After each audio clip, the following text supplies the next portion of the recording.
Son casi las 11 menos 20 y decíamos que teníamos discursos pendientes de parte de los invitados que además han estado aquí en la pausa también añadiendo más puntos al debate y que queríamos hablar también de toda la polémica que ha surgido tras los escándalos que salían de Andalucía, que han salpicado a sindicatos y que están minando también para muchos ciudadanos la credibilidad de los mismos. Pero le decía a José Francisco Méndez del Sindicato Independiente de Funcionarios que le iba a mantener ese tiempo que le robaba antes de la publicidad, así que vamos con eso y enseguida buscamos más datos. Vamos a ello, nada más quería comentar que el gasto público es fundamental. La crisis que vivimos ahora no viene por el gasto público. La crisis que vivimos ahora viene por una crisis especulativa, inmobiliaria, que empezó en Estados Unidos con una quiebra, siguió en España y esa crisis inmobiliaria puramente especulativa acabó en una crisis financiera, porque la banca española había dejado su negocio tradicional, prestaba dinero que no tenía, pedido fuera de España, hay que devolver ese dinero y no hay dinero para devolverlo. ¿A qué hora le viene? Entonces, ¿qué opción tenía el país? ¿Dejamos cerrar a los bancos o ponemos dinero de todos? ¿Se ha puesto dinero de todos? Eso ha supuesto que las empresas se queden sin dinero, se queden sin financiación. ¿Cómo se recupera competitividad? Devaluando salarios. Nos han bajado el salario a todo el mundo. Unos vía paro, vía reducción. La masa salarial se ha reducido vía incremento de paro. Una empresa, pues como no puede bajar salarios, despide trabajadores para recuperar competitividad. En el sector público se ha perdido el 30% del poder adquisitivo en los últimos 5 años y 6 millones de parados. Y esto simplemente para salvar una crisis que no viene del gasto público. Aunque el plan E de Zapatero fuera un desastre, la crisis no está en el plan E. La crisis vino de unas empresas que se guiaron por pura especulación en el sector inmobiliario, con campos de cabras, pagando 1.000 millones de euros por un campo de cabras, que hoy sigue siendo un campo de cabras y seguirá siendo 100 años un campo de cabras, y ahí se quemaron 1.000 millones de euros, y eso es lo que estamos pagando ahora y pagarán nuestros hijos, no el gasto en el sector público. A ver, no sé si Enrique quiere decir algo, porque lo estaba oyendo tomar notas. Sí, no, yo simplemente que como aquí estamos para crear debate, ¿no? Yo creo que el debate nos lo están poniendo en bandeja, ¿no? Porque siguen nuestros colegas de los sindicatos apretando con el tema de salarios, ¿no? Y desde luego yo vuelvo a lo que decíamos antes, ¿no? Desde luego creemos que el problema no es salarial hoy en día, el problema es crear empleo. Y cuando hablamos de garantías de futuro, de confianza, también a los empresarios nos gustaría tener garantía de las empresas, ¿no? Igual que a los trabajadores.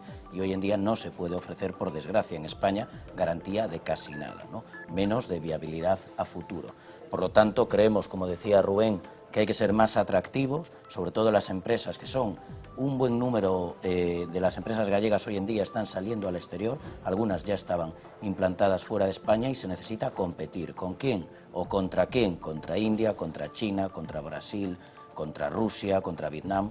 ¿Qué necesitamos? Pues necesitamos, claro, que competitividad en salarios, competitividad en la flexibilidad de las relaciones laborales y necesitamos también, lógicamente, productividad que va ligada íntimamente con esos dos términos anteriores. Por lo tanto, creemos que no es la época de los salarios, de si hay más o menos salarios, es la época de crear empleo y para eso hay que ser más atractivos y atraer inversión. Me voy a salir un poco de la línea que teníamos marcada, pero es que sí quiero preguntarle a Demetrio si le da la impresión, porque lo digo porque a los que estamos en el medio a veces nos pasa, de que palabras como flexibilidad o expresiones como ser más atractivos a las inversiones extranjeras o centrarnos más en otras cosas que no tienen que ver tanto con el salario, significan cosas distintas según quien las diga. Claro. O según quien las escuche. Claro, mira. Hai varias cousas que son claves. Por exemplo, eu decía onte no meu discurso no 1º de maio que en 1886, cando os mártires de Chicago foron ajusticiados, a reivindicación daquele momento eran as 8 horas de xornada. Eu decía que vamos ter que volver a reivindicalo. Uns, porque en algún sector se sigue traballando xornadas de 10 e 12 horas, moitas veces con contratos de media xornada, pero que a gran maioría dos empregos, dos que están falando os empresarios, que hai que crear, os están creando empregos totalmente desregulados de como eran os empregos de sempre. Empregos por horas, de día e medio, de traballar 4 días a semana, despois non traballar, de unha inestabilidade, de unha inseguridade tal que é un emprego que realmente vamos ter que reivindicar novamente a xornada de 8 horas para poder chegar a ela. Entendedes o que quero dicir? Esa inestabilidade non a inventamos os empresarios. Non digo, esa inestabilidade provocada da situación, de que temos que competir abertamente. Non estou falando de inventos. Estou falando que precisamente o que dixen anteriormente, de que é certo que é o emprego que hai que crear, pero non vale calquer emprego. A mellor a vos sí, pero a nós non nos vale calquer emprego. Nos creo Porque que... vamos a ver, mejor non tener. non.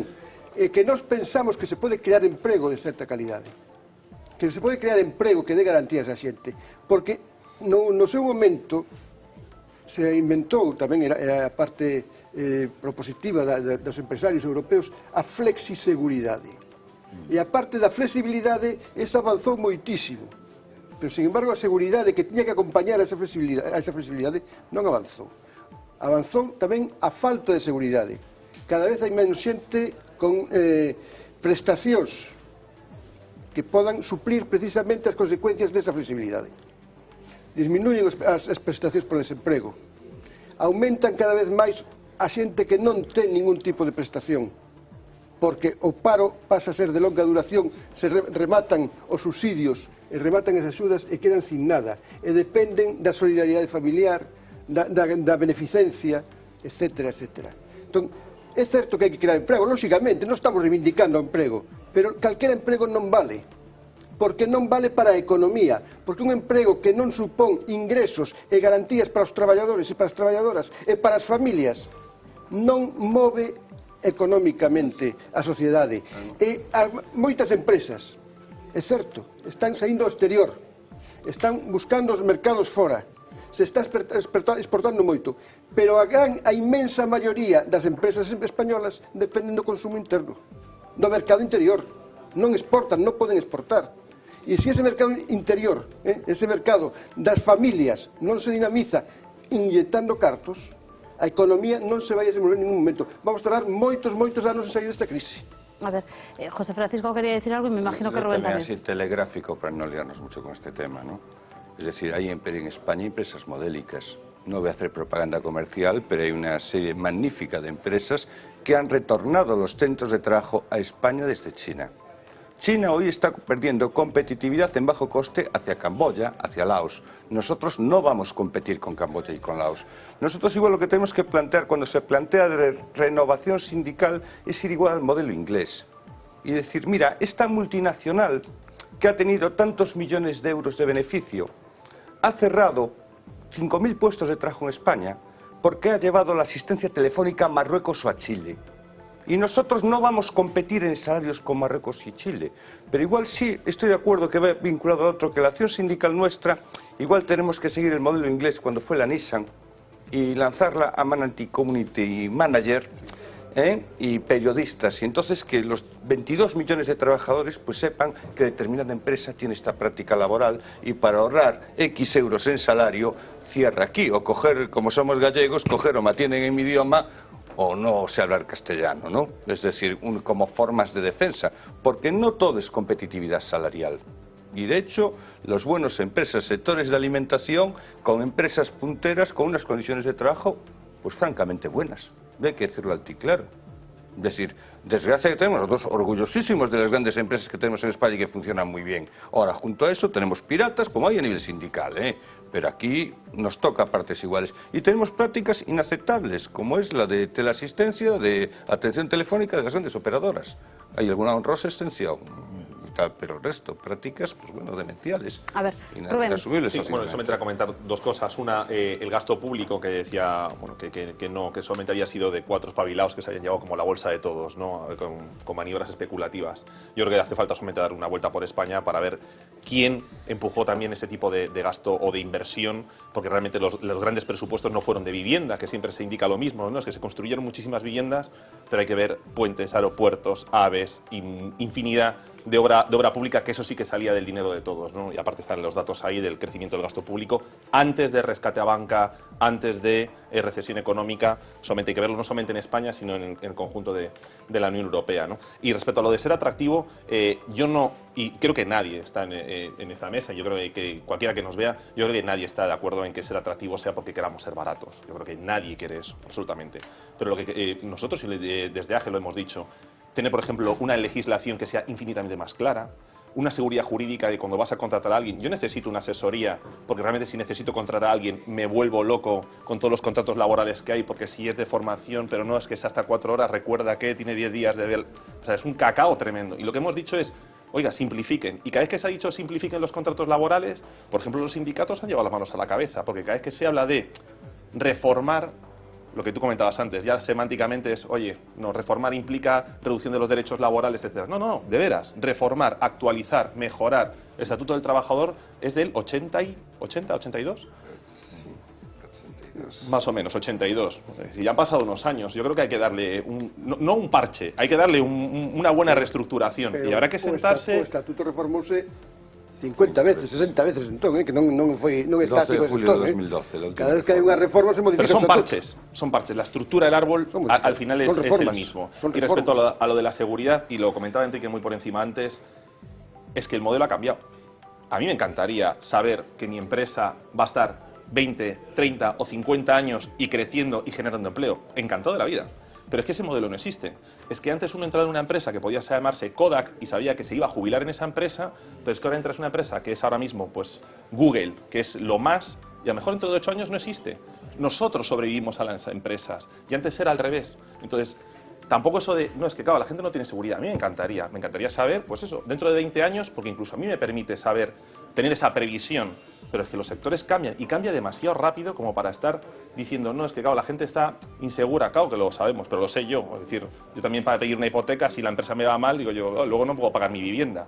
Es exactamente igual para todo el mundo, pero es porque ha cambiado la economía, no porque nosotros ni nadie ya quiera ese tipo de Déjame que situación. te frene, porque si esta debería ser la parte central probablemente del debate que existe en este momento entre los trabajadores, entre los representantes de las empresas, la pregunta que yo me hago, y me imagino que vosotros también os la hacéis, pero me imagino que por motivos diferentes, es, Paula González, ¿por qué, si este debería ser el debate central, en realidad los titulares que están ocupando los sindicatos, salvo honrosas excepciones, no tienen que ver con esto y sí con muchos escándalos? Bueno, pues últimamente la verdad es que UGT especialmente ha de estar contento y sobre todo con cómo le están yendo las cosas por Andalucía. El caso de los ERE es el caso más llamativo, es un caso complejísimo que vamos a intentar resumirles. Es casi imposible, podría decir, resumirlo, porque para que se hagan una idea hay 170 personas implicadas en toda esta operación, pero más o menos vamos a intentar explicar de dónde viene el problema, cómo empezó este caso de los ERE. Y vamos a empezar, por lo tanto, por la Junta de Andalucía. Empezamos, por lo tanto, en ese punto. Junta de Andalucía, 2001, la Junta tenía unas ayudas, que esas ayudas se destinaban directamente, era un fondo para crear ayudas económicas. Ese dinero iba destinado a empresas que hicieran un expediente de regulación de empleo, y también ese dinero era para los afectados por los ERE.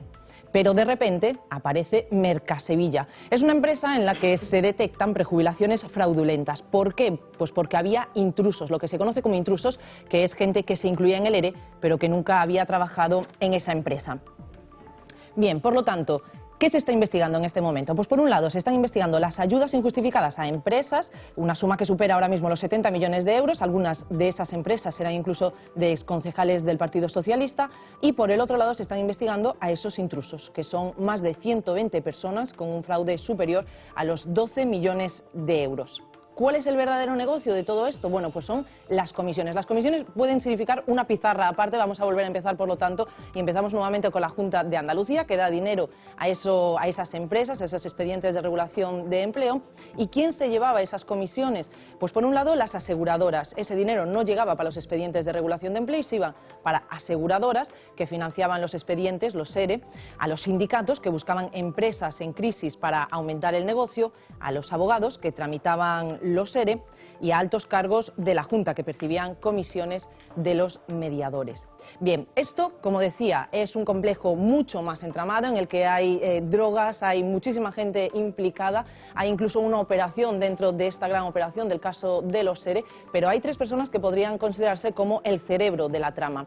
Empezamos por Juan Lanzas. Juan Lanzas era de UGT hasta el 2002 y esta persona pues fue concretamente una de las personas que tenía contactos debido a toda esa presencia sindical, tenía contactos e influencias suficientes para conocer empresas en crisis. Tenemos también a Francisco Javier Guerrero, director de trabajo en la Junta de Andalucía entre 1999 y 2009 y que repartió supuestamente indiscriminadamente 720 millones de euros con comisiones de hasta un 30% a algunas consultoras, como por ejemplo Vitalia, que es una de las piezas clave en este puzzle. Y luego tenemos a Antonio Albarracín. Ahí lo tienen. Antonio Albarracín era director comercial de Vitalia entre 1995 y 2011 y era el que se llevaba las comisiones. ¿Cuál es el problema ahora? Estos son solamente 3 personas de todas esas 170 que está investigando en este momento la jueza, y cada vez se va cerrando más el cerco sobre el que era consejero de Economía, sobre Griñán, que él, a pesar de que lo niega, pues lo cierto es que cada vez la investigación apunta, que parece poco probable, digamos, tal y como está ahora mismo la investigación, que él no supiera nada. Bueno, un galimatías absoluto, y por si esto fuera poco, de repente llega esa trama de facturas falsas vinculada en parte también con UGT en Andalucía.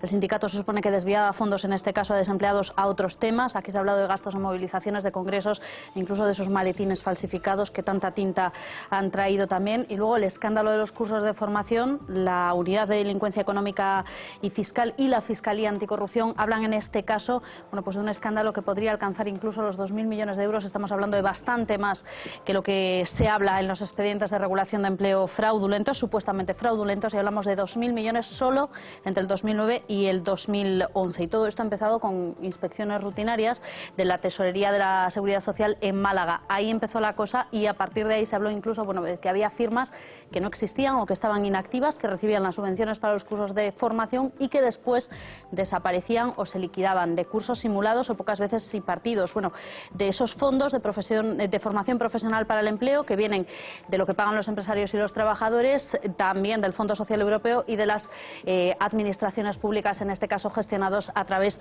de la SEPE, del Servicio Público de Empleo Estatal. Hemos querido preguntar aquí en Galicia también, y desde ese sindicato afectado, desde UGT, cómo se ven estas cosas, sobre todo lo que tiene que ver con este último escándalo que ha saltado entre los cursos de formación, y esto nos han dicho. Pero pase en Andalucía, onde pase, o que sea responsable de algo, que o pague. Quer dizer, eu en eso non teño ningún... Eu son o primeiro en decirlo, que o que fai que apague. O teño claro. Quer dizer, porque esos son fondos que non son nosos, e hai que leválos con absoluto escrúpulo. É dicir, hai que ser moi respetuosos. E é unha mala imaxe, porque eu non entendo, como algún compañeiro, pois pode facer, no tema da formación, facer cousas que non se pode facer. É dicir, a mí non se me colle na cabeza. Porque, en principio, nós, precisamente, os sindicatos, o que temos que ir por diante é ca honradez e ca transparencia. E porque máis somos así.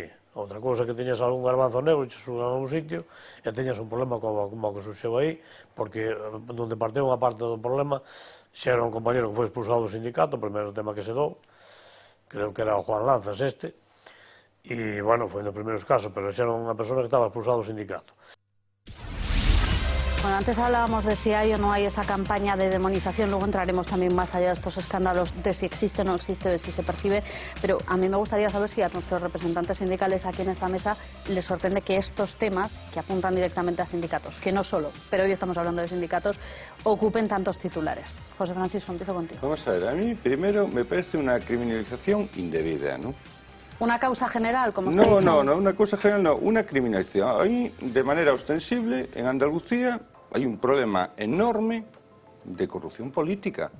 Ha habido un gobierno, determinados miembros de un gobierno, con prácticas corruptas, tanto en expedientes de regulación, donde han participado las empresas que hicieron los expedientes, las consultoras que asesoraron ese expediente y algunos representantes sindicales, algunos. Pero las empresas, todas las que están metidas, y las agencias que estuvieron en el tema. En cuanto a formación, estamos hablando de unos fondos que en Andalucía gestionan 8.500 entidades. Hablamos de 2.000 millones de euros y 8.500 entidades que participan en la gestión de esos fondos. A día de hoy, la Andalucía ha reclamado a 4 entidades la devolución de los fondos de formación. Consorcio de Hostelería de la Cónsula de Málaga, el de Benalmádena, el Centro de Madera de Córdoba y el Ayuntamiento de Fuenteridos. 4 centros.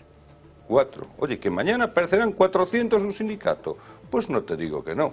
Es decir, vamos a ver, nosotros los sindicatos, yo represento un sindicato pequeñito en términos relativos. Solamente tenemos 200.000 afiliados y 11.000 delegados. O sea, en términos relativos, comparado con comisiones o con UGT, somos una organización pequeña. Nosotros tenemos unas cuentas auditadas externamente y colgadas en nuestra página web. Manejamos 23 millones de euros, tenemos 17 millones de euros de cuotas de afiliados, 900.000 euros de subvención finalista de actividad sindical y gestionamos 3 millones de euros en formación. Y nuestras cuentas están auditadas externamente y colgadas en nuestra página web. Nosotros, el 80% de nuestros ingresos corresponde a las cuotas de afiliación. Si cualquiera de los televidentes, los telespectadores o de vosotros entráis en la página web, por ejemplo, el Partido Popular, que es la única que tiene colgadas sus cuentas, es el único partido que tiene colgadas sus cuentas, 2012, el 80% del dinero que mueve según sus cuentas es de subvenciones, el 80% del dinero que mueve. Déjame que te pregunte una cosa. ¿Crees, lo digo por la que les está cayendo a los partidos políticos, al Partido Popular y a todos los demás, ¿crees que se cargan más las tintas sobre los sindicatos en este caso y también en la financiación, que enseguida hablaremos de esta, que sobre los partidos políticos? ¿O que la crítica es generalizada? No, vamos a ver. Tu información, el dinero que gestiona una organización empresarial y están aquí representantes como el que gestionamos nosotros en Galicia gestionamos 2 años. Te garantizo que nos auditaron todos, nos midieron hasta el convenio colectivo de la empresa, la consultora que nos lleva la formación. Nos revisaron de arriba abajo, por lo menos en Galicia, y a nosotros de arriba abajo y de adelante atrás. Mirado, remirado, con auditoría externa contratada por la Xunta de Galicia. Eso te doy fe porque me lo han pasado a mí. Y te hablo de 2 ejercicios. Estoy de acuerdo con esas reflexiones que está haciendo, porque realmente lo que hay que hacer, igual que en otros campos, igual que otros organismos, es un control eficaz, que es posible, que es sencillo y que al menos, como bien decía, en Galicia se hace, ¿no? Por lo tanto, yo creo que la solución está muy clara, por lo tanto, sería bueno no demonizar y realmente pues poner en valor pues esos mecanismos de control que son sencillos, que pueden ser incluso internos y externos. Como si quieres dar una imagen de organismo serio y responsable, puedes hacer autoimponerte la auditoría interna y además la auditoría pública preceptiva. Por lo tanto, si hay corrupción, pero meter a todo el mundo en el mismo saco, yo tampoco estoy de acuerdo. La corrupción es de quien la permite y quien no la supervisa. Sí, Yo creo que hai algo que a mellor tedes contestar vos, os medios de comunicación. O interés mediático, moitas veces, sois vos quen o dinamiza. É certo que pasan cousas.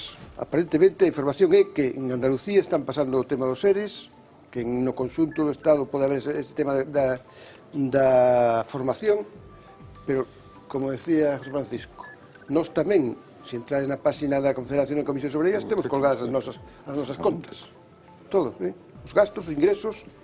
É certo que hai subvencións de carácter finalista fundamentalmente, e se utilizan para eso, e ademais están auditados, e están controlados e inspeccionados.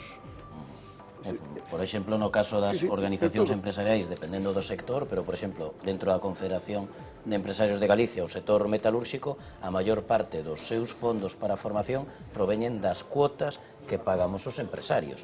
Non é algo que sea etéreo, non, é dos cartos que nos poñemos. No, ya decíamos que hai esas 3 fuentes. Claro, e hai unha, no noso caso, por exemplo, hai unha representatividade empresarial mayoritaria, máis que mayoritaria, non? E eses empresarios voluntariamente queremos que as organizacións empresariais, por exemplo, xestionen esos fondos, non? Por lo tanto, creo que, como decía, meter a todos no mesmo saco non, pero sí facer un control exhaustivo dos fondos. Sin meter a todo el mundo en el mismo saco, yo quería leeros un pequeño fragmento escrito por una afiliada de UGT en Granada, una carta abierta a la jueza Mercedes Alaya, que es la que lleva todos estos casos. Bueno, pues le pide, desde el respeto que ella tiene a la clase judicial, le reclama públicamente ese mismo respeto a la labor sindical y dice que caiga todo el peso de la ley sobre todos aquellos que se hayan lucrado ilegalmente y se termine de una vez por todas con este circo mediático que está promoviendo el linchamiento público de los sindicatos mayoritarios, que es más o menos lo que estaba diciendo Demetrio. ¿Tú crees que se está produciendo una especie de linchamiento de los sindicatos mayoritarios? Eu, por ser didáctico, Venga. todos os empresarios son como Díaz Ferrán. Esperemos Todos que os no. periodistas son como, por exemplo, Maluenda. Sin embargo, se levan a categorías. A xente di, Díaz Ferrán fixo o que fixo, os empresarios son un sindicalista ou alguén fai algo, os sindicatos son... Eso non é aceptable. Cítame también a los partidos políticos, Bueno, porque si la os defensa partidos que estás políticos- haciendo es la misma que No, hacen los partidos políticos. pero que é certo, é dicir, temos unha cultura popular, por decirlo de alguna maneira, que eleva a categorías cuestións que son anecdóticas en moitos casos. Anécdotas a veces que son serias, lóxicamente. Eso está nos manos do xulgado. Veremos que hai.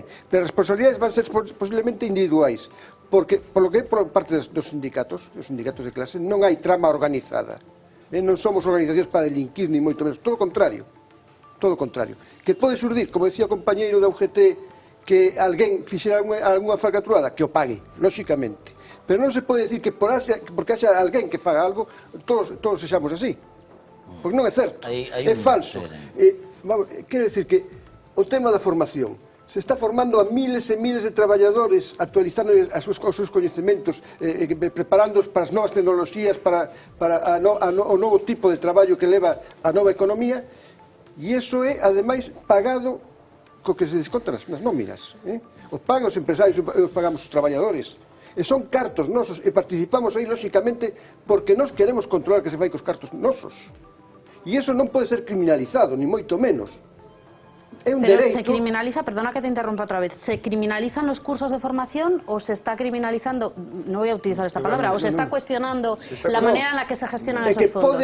O que haya descontrol. Pode haber alguén que faga mal uso desos fondos en determinados momentos e ese é o responsable deso, pero non son os empresarios nin son os sindicatos responsables dun mal uso e un delito determinado de unhas determinadas persoas. É dicir, a realidade é que os sindicatos maioritariamente somos honestos e honrados e eu estou convencido que os empresarios en ese sentido na xestión tamén estou convencido, pero non se pode decir lóxicamente, claro que chama moita atención e mediáticamente importantísimo o día de Ferrán, pero esa é a categoría, eso o que fan todos os empresarios? Non, non. Pois entón, eu creo que os propios ciudadanos teñen que darse conta que non se pode actuar así, e non se pode... E os medios de comunicación... Que no hai, perdón, no hai un Díaz Ferrar a nivel sindical. A ver, vamos a ver, mira, hace 5 años había un estudio que, nombre a nombre, hablaba de que en España había 1.100 cargos políticos procesados por corrupción.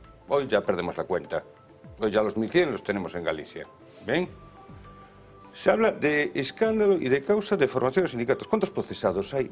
Dirigentes sindicales. Dirigentes sindicales en nuestra organización tenemos 11.000 delegados y cargos y tal. Somos igual 1.500 dirigentes.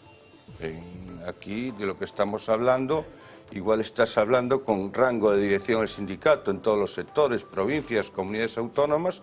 Igual estás hablando de que tenemos 18.000 dirigentes de un nivel medio alto. ¿Cuántos estamos imputados por corrupción en toda España de todas las organizaciones sindicales? Porque claro, esta causa que se abre corresponderá a una realidad objetiva, que tenemos el 1%, el 5%, el 10%, el 18%. Que yo sepa, el único caso serio a día de hoy probado en búsqueda de captura, fugado y lareos es el tema de Madrid, no de Andalucía. Que estamos hablando de miles de plazas de cursos que no se hicieron, se inventaron los alumnos, se quedaron con el dinero y telemáticamente falsearon todo. Eso está probado y no es Andalucía, es Madrid. Y hay una persona en búsqueda de captura, porque se ha fugado.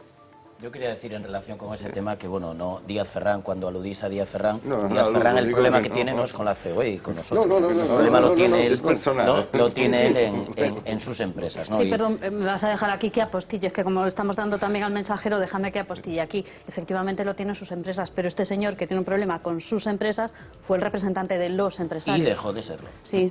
Lo hizo mal. Me imagino que afortunadamente para vosotros. Pero hay una cosa que yo antes, perdonad que os quería interrumpir, simplemente que ha sido muy mediática, y yo ya digo que no voy a romper una lanza a favor de nadie, ¿no? Pero hoy toca hablar de los representantes sindicales. Pero como en este tema nos afecta, pues lo cito, ¿no?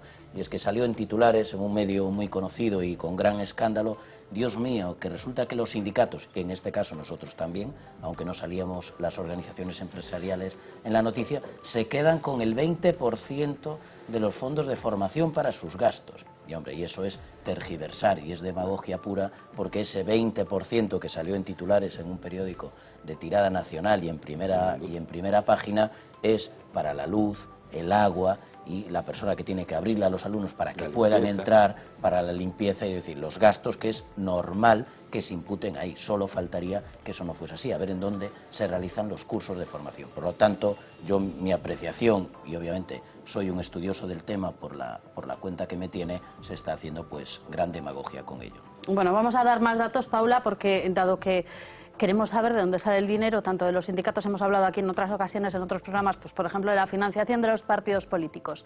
Pero si hablamos de la de los sindicatos, ¿de dónde viene el dinero? Además de las cuotas, evidentemente, con las que se financian las organizaciones sindicales. Pues vamos a ver, porque es muy polémico, ¿no? Normalmente se dice que se subvenciona la mayor parte. Bueno, vamos a ver exactamente de dónde viene ese dinero. Vamos a comparar a Comisiones Obreras y a UGT en los ejercicios del 2012, ya que UGT en este momento no tiene tiene cerrado el ejercicio 2013 y por lo tanto es más fácil de comparar a una organización con la otra. Empezamos con comisiones obreras. En el año 2012 tenía más de 5.800.000 de ingresos, euros en ingresos.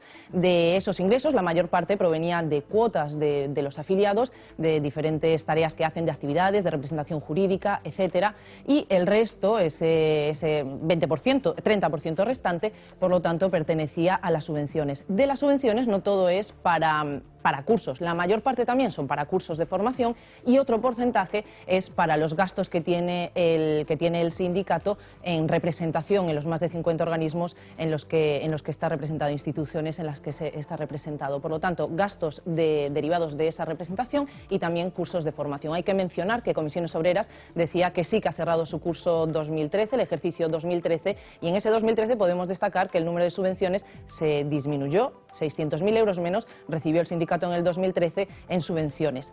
Vamos ahora a UGT. UGT tiene un presupuesto de 9,5 millones, en el 2012 tenía esos ingresos, mejor dicho, y de esos ingresos nuevamente volvemos a ver que la mayor parte proviene de las cuotas de afiliados y de diferentes actividades que hace el sindicato.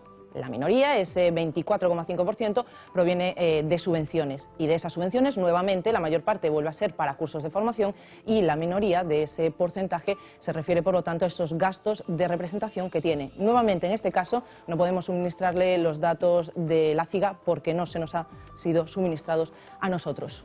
Bueno, pues son datos referentes a Galicia, que era lo que estaba preguntando aquí tanto José Francisco como Demetrio, y aprovechando esta paradita, me ha pasado los datos del CESIF, del Sindicato Independiente José Francisco, que nos dicen que los ingresos de actividad fueron de 22 millones, estos son datos de España, las cuotas de asociados y afiliados superan los 15.695.000 euros y las subvenciones recibidas finalistas pues fueron 3,8 millones, las subvenciones recibidas a la explotación 971.000. Y aquí me voy con... Hablábamos antes de cómo está organizado todo esto, de cómo tenemos organizado el sistema, y quiero preguntarle aquí al académico si se aclararían las cosas con respecto a de qué viven los sindicatos, como de qué viven los partidos, o a de qué viven las asociaciones empresariales, las patronales, si los ciudadanos también tuviésemos más claro por qué tenemos este sistema de financiación, por qué se financian de esta manera. Sí, vamos a ver, por unha parte... Ten razón antes Enrique cando falaba de que se houbera un control eficaz, pois probablemente non sucederían as cousas que pasaron en Andalucía. Por tanto, aí deben errar todos os controles, non? Porque senón non é posible que isto sucedera. Pero bueno, a partir de aí eu apostaría por unha lei de financiación dos sindicatos, precisamente para que haxa unha equiparación cos partidos políticos, que teñen tamén a súa lei de financiamento. Por tanto, por que non unha lei de financiamento dos sindicatos que clarifique as súas fontes de financiamento, que estableza os controles correspondentes e lóxicamente, pues tamén que sirva para rendir contas á cidadanía. Por tanto, a mí me parece que habría que apostar por esa lei para que estivera claramente. E ainda que eso fora por a labor pedagóxica da lei, y didáctica, me parece que sería conveniente, ¿no? Me parece sorprendente que si los efectos, y perdón que meta otra vez la cuña, que si los efectos son iguales que con la ley de financiación de los partidos, que está cuestionadísima, a lo mejor no nos sale la cosa como pensamos. En calquera caso, volvendo ao que antes dicíamos, creo que sí que eses controles deben ser efectivos, reais, non se debe mirar para outro lado, sino que en todos estos aspectos. E logo, pois, enlazando con algo que se comentou casi ao principio da conversa, porque efectivamente a labor que fan os sindicatos beneficia non somente aos traballadores afiliados, como aquí estamos vendo, beneficia ao conxunto dos traballadores. Por tanto, hai un desequilibrio entre o papel que se lle está pedindo desde as nosas leis aos sindicatos na negociación colectiva, en los conflictos colectivos, con relación ás necesidades para poder afrontar ese papel. Por tanto, si existe ese desequilibrio e non se pode cubrir con estas cuotas, evidentemente ese desequilibrio solo se pode cubrir de outra maneira, que é con financiamento público. Hai que apostar tamén por un incremento dos afiliados, como antes falamos. Parece que a baixa afiliación debe ser motivo de reflexión por parte dos sindicatos para atopar novas fórmulas de incrementar as súas bases, a súa masa crítica, para que desa maneira tamén teña unha mellor percepción social. Pero en definitiva, penso que esa lei de financiamento podría ser un modelo, un sistema que equiparase a outras organizacións y que servira también para clarificar esas fuentes de las que antes hablábamos. Rubén, ¿esa es la solución? Lo digo porque tú has hablado antes también de inversión pública y no sé qué te parece la inversión pública en este caso, tanto en los sindicatos como en los partidos y también en las organizaciones empresariales. Evidentemente, bueno, lo decía muy bien Jesús, ¿no? Hay una parte de que evidentemente cumple una labor social que hay que de determinada manera cubrir, ¿no? Sí que es cierto que de cara a todos, ¿no? Y por ejemplo desde las organizaciones empresariales el enfoque es exactamente el mismo, es en redoblar, en refrescar, en aportar más para que la financiación sea lo mayor posible a través de, en este caso, cuotas a empresas, en el caso de los sindicatos a través de sus afiliados, por dos motivos principales. De cara a la sociedad, yo creo que ganas una manera de decir, oye, pues esta gente lo hace bien y son capaces de financiarse por sí mismos, y una parte segunda muy importante, y también los sindicatos se la ha criticado mucho, ganan en independencia. Es decir, si tú no dependes de un presupuesto público, del color del gobierno de turno que esté, a la hora de, por ejemplo, cuando era la época del último gobierno de Zapatero, etcétera, que se le criticaba a los sindicatos el que no hubieran hecho una huelga general con el incremento de paro tan brutal que hubo, y que luego cuando entró el Partido Popular se tardó muy poco, ¿no? Pues evitas en determinada manera ese tipo de crítica, decir, no, yo lo hago porque creo en eso y no dependo de nadie porque soy completamente independiente económicamente, ¿no? Bueno, dejadme que introduzca otra cuestión muy breve. Sí, breve. Con respecto ao tema dos seres, ninguén pon en cuestión que os empresarios que teñen un ERE na súa empresa contraten un bon gabinete económico de xente experta en temas de negociación dese tipo de cousas, e o ben razonable. Se os sindicatos que utilizamos os nosos gabinetes económicos, os nosos abogados, todo isto, cobramos algo por facelo, nos poñen caldo, a cara dun burro. Pois nós tamén temos, lóxicamente, os nosos gastos que temos que cubrir de alguma maneira. É dicir, nós podríamos, nos encantaría poder prestar os servicios gratuitamente, pero entonces nos a quiebra. O sindicato ten que manterse, ten que manter toda esa estructura. De onde nos sacamos? Pois nos sacamos dos afiliados, que son os máis solidarios, precisamente para unha cuota, están sendo solidarios con todos aqueles que non son afiliados, e ao mesmo tempo tamén dos traballadores ou das propias empresas na negociación para financiar todos esos gastos, que son gastos normales, que a empresa os ten e ninguén os pon en cuestión. Os temos nós, que queremos percibir unha compensación por ese esforzo que facemos, esos gastos que temos, e realmente nos critican como se fóramos criminais. Pois non é certo, non ten sentido. Simplemente era eso. Quería introducir otra figura que también es polémica. Precisamente el Sindicato Independiente de Funcionarios, en su manifiesto de este año, el 1 de mayo, quiere romper una lanza a favor de los representantes sindicales. Y hablando de representación sindical, hay una expresión que es la del liberado sindical, que muchos se preguntan, ¿esto para qué sirve? Bueno, pues hemos estado con uno para que nos lo explique. Buen día, Bea. Miguel trabaja para SGL Group, pero hace 1 año y medio que dejó de lado el buzo para dedicarse a las labores sindicales. La empresa le sigue pagando su nómina, pero ahora es un liberado sindical. En cualquier empresa, en función del número de trabajadores, se pueden establecer unas elecciones sindicales, ¿correcto? Entonces también en función del número de trabajadores saldrán un número de delegados sindicales. Todo delegado sindical, por legislación, por estatuto de los trabajadores, tiene derecho a un número de horas, ¿vale?, de horas de su trabajo retribuidas para las funciones sindicales que realiza. En algunas ocasiones se pueden agrupar las horas de todos los delegados en un único compañero. Ese es su caso. La figura más óptima para la relación entre empresa y trabajadores. La empresa prefiere tener también, seguramente, a una persona ejerciendo las tareas o llevando, digamos, la batuta de las tareas sindicales en el día a día a tiempo completo, que a varias personas, ¿no?, fluctuando de vez en cuando por determinadas modificaciones. Pero muchos no lo ven así. La figura del liberado sindical siempre ha sido muy criticada. Parece que puede ser una figura de un vividor, ¿no? Que es decir, se quita el buzo, deja de trabajar en su empresa, se quita el buzo, se quita los guantes y desaparece de aquí y Dios sabe qué está haciendo. Por eso a veces le toca capear los comentarios de los compañeros. Es verdad que al final, pues el compañero X de la sección Z, que lleva meses sin verte por la empresa, te ve un día y te dice, joder, quiero vivir como tú, tu vida es tal. Te puedo asegurar que en mi empresa, con mi horario, yo ficho, entro y salgo a mi hora y ahí se acabaron las responsabilidades, que aquí se trabajan muchas más horas, que aquí se está con problemáticas completamente distintas, en empresas completamente distintas.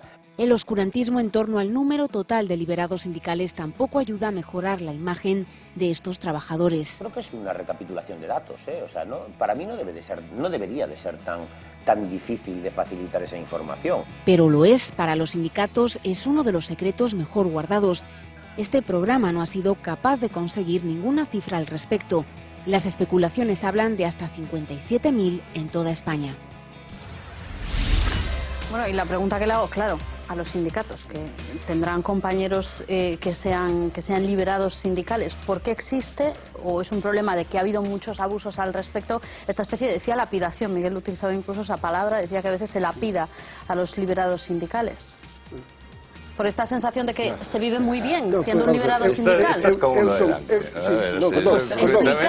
Explicádmelo. Estás ya con uno delante. Explicádmelo los dos. Muy bien. Eu tamén son liberado. Son liberado tamén da administración pública. Yo soy de sector sanidad y dejé la consulta para dedicarme a la actividad sindical. Y os dicen los compañeros, como le dicen a Miguel, yo quiero vivir como tú. No. En mi caso te garantizo que non. Non é fácil conseguir que a xente se libere para traballar, non é nada fácil. Eu traballaba na administración pública, na agencia tributaria, eu tiña a miña xornada de 8 a 3, ás 3 pregaba e listo. Agora teño xornada partida todo o ano, xa perdín algo. Agora me teño que dedicar a moitas cousas. Eu teño, precisamente como responsable sindical, porque a miña liberación non é no sector, sino é no territorio, é dicir, na Unión Comarcal da Coruña, teño controlándome todas as federacións, vendo que fago todos os días. Vamos, que trabajas máis. Vos máis. E non me queixo de traballar máis, Son trabajos full time. Es decir, no hay jornada como pasa a nivel de dirección de una empresa. Nosotros al final diriges una organización aquí pues con 100 trabajadores a tiempo completo y con 10.000 afiliados, y no deja de ser una organización. Que a determinados puestos de dirección el trabajo es a tiempo completo, mañana, tarde, y cuando salen problemas de noche, pues hay problemas de noche, que todo el mundo tiene teléfono móvil y todo el mundo sabe dónde hay que llamar cuando hay problemas a cada nivel de responsabilidad.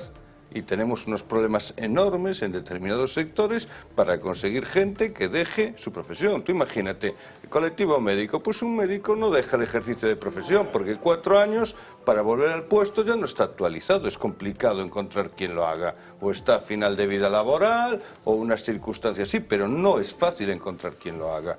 No es sencillo. Vamos a ver, aquí desde la campaña que se hizo en su momento, pues hay una reducción. Es decir, para determinadas cosas se busca debilitar el movimiento sindical. Hay una campaña pues de comunicación, como se centra en otro tema cada vez que quieras. Aquí vivimos en una sociedad de comunicación. Ganar cualquier batalla supone ganar la comunicación. Me da igual para introducir un producto nuevo en el mercado o para debilitar competencia. Es decir, la batalla de comunicación es fundamental. Nosotros en comunicación vamos muy atrasados y nos han dado hasta en el carnet de identidad en temas de comunicación. ¿Qué vino la campaña de liberados? ¿También ha habido una campaña de desprestigio? Sí, hombre, pues en la administración pública nos ha bajado más del 50% los permisos que teníamos. ¿Cómo nos bajó? Por la campaña de lapidación previa. Eso crea una opinión pública y a partir de ahí aplauden que se hagan recortes. Entonces decían, bueno, hai que facer recortes do gasto público porque estamos na crise. De onde aforramos? Cantos liberados hai? A población que está vendo recortes, que están cortando por outro lado, baixando as pensións, non sei que, non sei cantos, dice, sí, os empleados públicos son demasiados. E ademais tantos liberados, non, hai que acabar con eles.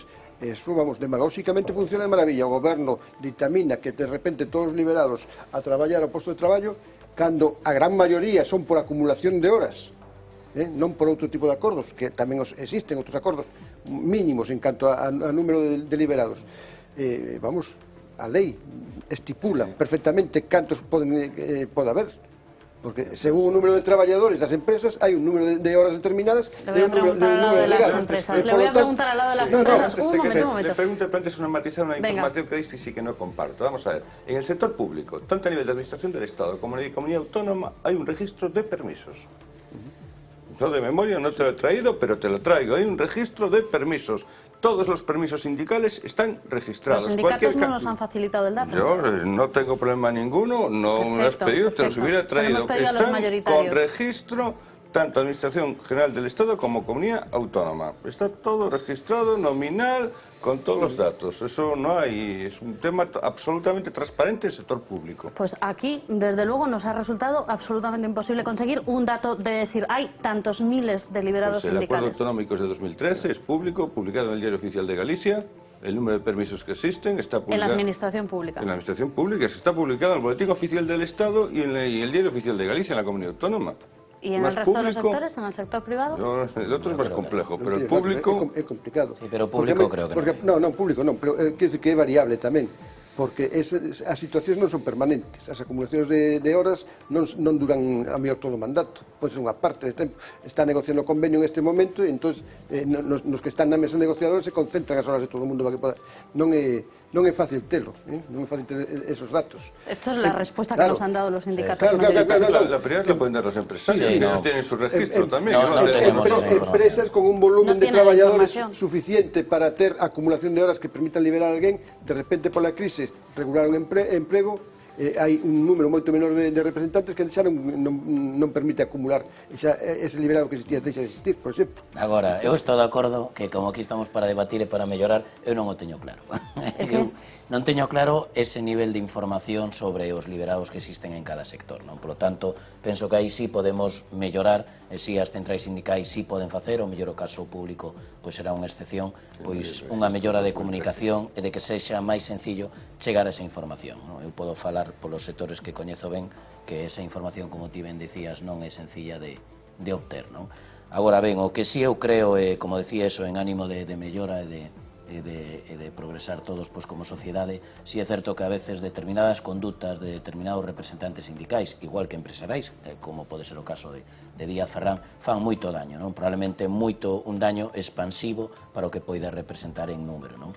No caso, por exemplo, das horas de licencias para liberados sindicais ou para utilizar en negociación colectiva, eu si podo certificar que porque os coñezo directamente, que houve casos pois de fraudes, non? De decir, se empregan 3 horas e realmente se empregou 0, ou se empregan 100 horas e se empregan 10. Eso sucede igual que sucede seguramente en outros representantes empresariais, pero eso sí é un dato que si podo decir que a veces sucede, non? E que hai que intentar erradicar entre os sindicatos e nós tamén, porque dende logo, dende o diálogo entre representantes sindicais e empresariais tamén podemos mellorar pois esa información e ese control que todos necesitamos. Bueno, no nos queda nada de tiempo, así que voy a tener que recortarlo, y como utilizamos palabras, hoy hemos querido buscar también el origen de esa palabra sindicato, síndico, que es una palabra preciosa que utilizamos cada vez menos.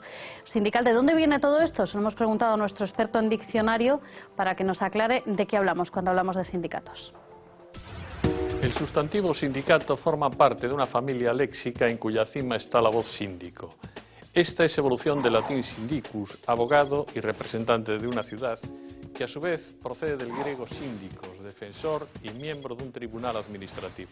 El primer diccionario que registra síndico es el de Covarrubias, de 1611. Decía de aquel que era la persona que recogía las penas de cámara y la que defendía al público, así como el que recogía el dinero de limosnas de los religiosos mendicantes. Hoy se emplea síndico sobre todo con otros sentidos, como el de persona elegida por una comunidad o corporación para cuidar de sus intereses. En la primera mitad del siglo XIX surgieron las palabras sindicato, sindicar, sindical, sindicador, todas ellas referidas al síndico, no al sindicalista. El sindicato era entonces la sindicatura, el oficio y empleo de síndico. El diccionario de la Academia no recogió sindicato hasta 1899 y lo definió como junta de síndicos, que por entonces eran los encargados de liquidar las quiebras en los concursos de acreedores. Hubo que esperar a 1925 para que definiese sindicato como asociación formada para la defensa de intereses económicos comunes a todos los asociados. Y añadía, dícese especialmente de las asociaciones obreras organizadas bajo estrecha obediencia y compromisos rigurosos. Hoy se ha actualizado y simplificado esa definición. Asociación de trabajadores para la defensa y promoción de sus intereses. Pero el artículo del diccionario que estaba más necesitado de una puesta al día era sindical. La edición del 2001 decía que significaba acusar, denunciar y poner una nota, tacha y sospecha. Solo después se recogían los sentidos con los que hoy se emplea, es decir, vincular dinero o valores de distintas titularidades a una operación común y unir a varias personas para formar un sindicato. Buenas noches. Sabemos que al diccionario también, esto lo vamos averiguando todas las semanas, le cuesta adaptarse también a las nuevas formas que tiene el lenguaje y tarda en muchas ocasiones décadas en actualizar ese significado. Bueno, no tenemos tiempo para más. Yo les agradezco a los 5 que nos hayan ayudado a poner distintos puntos de vista y a buscar una imagen de lo que está pasando en los sindicatos en este momento. El cine prácticamente desde que se inventó, y hay que acordarse de aquellas primeras imágenes prácticamente de los obreros saliendo de una fábrica que abrieron prácticamente la historia de la imagen en movimiento y la historia del cine, se ha centrado y mucho en la lucha de los trabajadores, desde el tiempo del cine mudo hasta ahora, encontrar imágenes de la lucha obrera, incluso de quienes a través de la ingenuidad más asombrosa o simplemente porque se encuentran una bandera en el suelo y de repente se convierten en líderes de la lucha de los derechos de todos los trabajadores. Con imágenes impagables como estas terminamos hoy. Hasta la semana que viene.